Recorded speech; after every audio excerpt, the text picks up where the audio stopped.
حضرت مالک بن دینار رحمۃ اللہ تعالی علیہ ایک مرتبہ بصرہ کے بازار میں سے گزر رہے تھے۔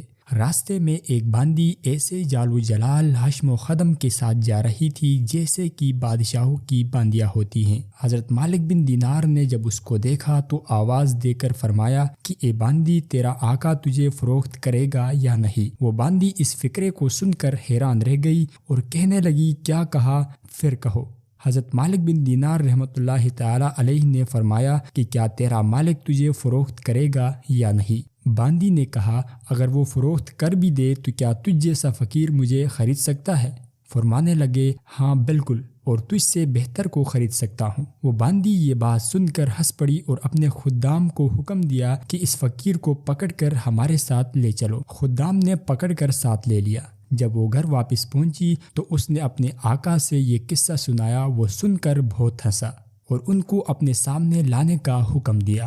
جب سامنے پیش کیے گئے تو اس آقا کے دل پر ایک ہیبت سی آن پڑی۔ وہ کہنے لگا، آپ کیا چاہتے ہیں؟ انہوں نے فرمایا کہ تو اپنی باندی میرے ہاتھ فروخت کر دے۔ اس نے پوچھا کہ آپ اس کی قیمت دے سکتے ہیں؟ حضرت مالک بن دینار نے فرمایا کہ میرے نزدیک اس کی قیمت کھجور کی 2 گٹھلیاں ہیں۔ یہ سن کر سب ہنسنے لگے۔ اس نے پوچھا کہ آپ نے یہ قیمت کس مناسبت سے تجویز کی ہے؟ حضرت مالک بن دینار نے فرمایا کہ اس میں عیب بہت ہے۔ اس نے پوچھا کہ اس میں کیا کیا عیب ہیں؟ حضرت مالک بن دینار نے فرمایا، اگر عطر نہ لگائے تو بدن میں سے بدبو آنے لگے، اگر دانت صاف نہ کرے تو منہ سے بدبو آنے لگے، اگر بالوں میں تیل کنگھی نہ کرے تو پریشان حال ہو جائے، جوئیں ان میں پڑ جائیں اور سر میں سے بو آنے لگے، ذرا عمر زیادہ ہو جائے گی تو بوڑھی ہو جائے گی، منہ لگانے کے بھی قابل نہ رہے گی، حیض اس کو آتا ہے، پیشاب وغیرہ اس کو آتا ہے، ہر قسم کی گندگیاں اس میں سے نکلتی ہیں، غم رنج مصیبتیں اس کو پیش آتی رہتی ہیں، خود غرض اتنی ہے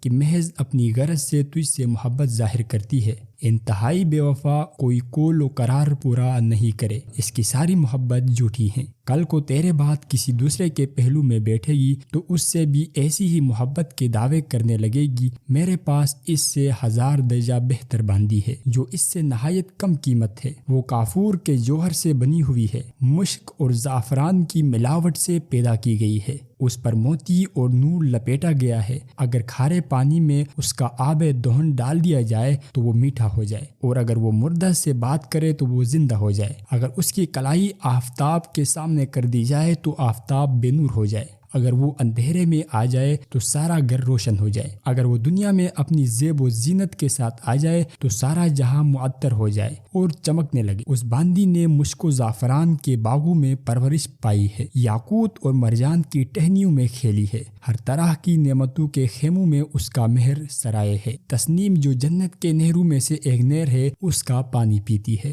کبھی وعدہ خلافی نہیں کرتی، اپنی محبت کو نہیں بدلتی۔ اب تم ہی بتاؤ کہ قیمت خرچ کرنے کے اعتبار سے کون سی باندی بہتر ہے؟ سب نے کہا کہ وہی باندی جس کی آپ نے خبر دی۔ حضرت مالک بن دینار رحمۃ اللہ علیہ نے فرمایا کہ اس باندی کی قیمت ہر وقت، ہر زمانے، ہر شخص کے پاس موجود ہے۔ لوگوں نے پوچھا کہ اس کی قیمت کیا ہے؟